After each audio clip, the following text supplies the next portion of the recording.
Hi, everyone.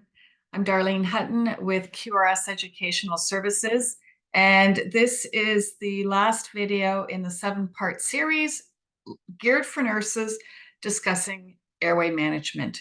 In this segment, we'll be looking at continuous waveform capnography. During a cardiac arrest, how do you know that you're doing effective compressions? Good compressions are based on 3 very important factors that all have to be done well. And in doing it well, we can then assume that we've got a good exchange of carbon dioxide with oxygen. These 3 things are proper rate, proper depth, and full recoil. And we don't have a value, we don't have a number to say, yes, you're doing a great job with all those 3 things. But our crash carts have instant feedback devices that allow us to know that each of those 3 things are being done well.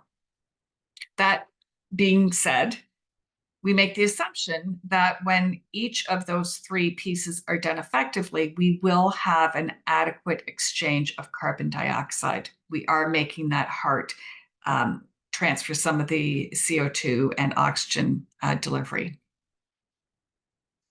When we have an endotracheal tube, an advanced airway inserted, and we have a patient who is on a continuous waveform capnography, with the beating heart, we will see an end tidal CO2 value between 35 to 45 millimeters of mercury.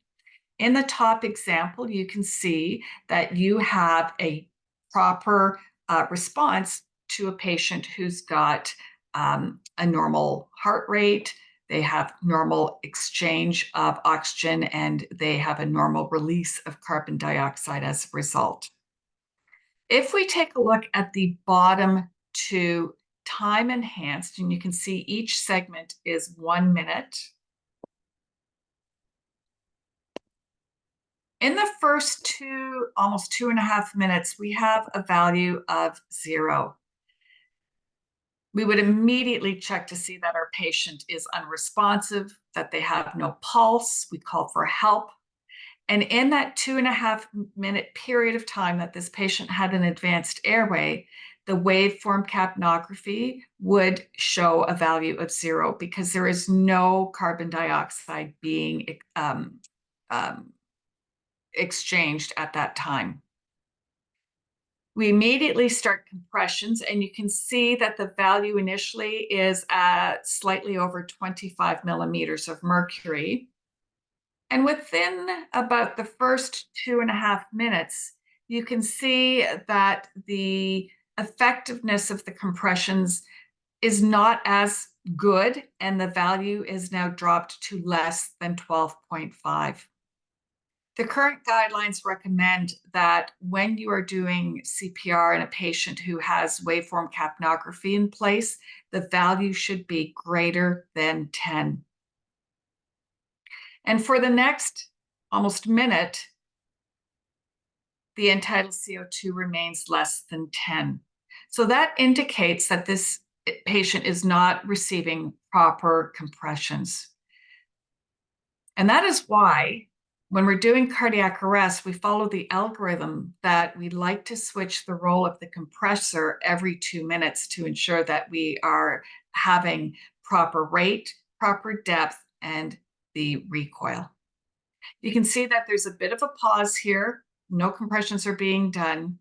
But then for the next almost 2 minutes, we have good compressions with a value of about 12.5 on the waveform capnography scale. And then suddenly we have a value that goes up to almost 50. This indicates that the patient has now got their own beating heart, or otherwise known as return of spontaneous circulation. So that is what waveform capnography is all about. If you have found that this video has been helpful at explaining it to you, please go ahead, give me a thumbs up, and also subscribe to my YouTube channels. Thank you.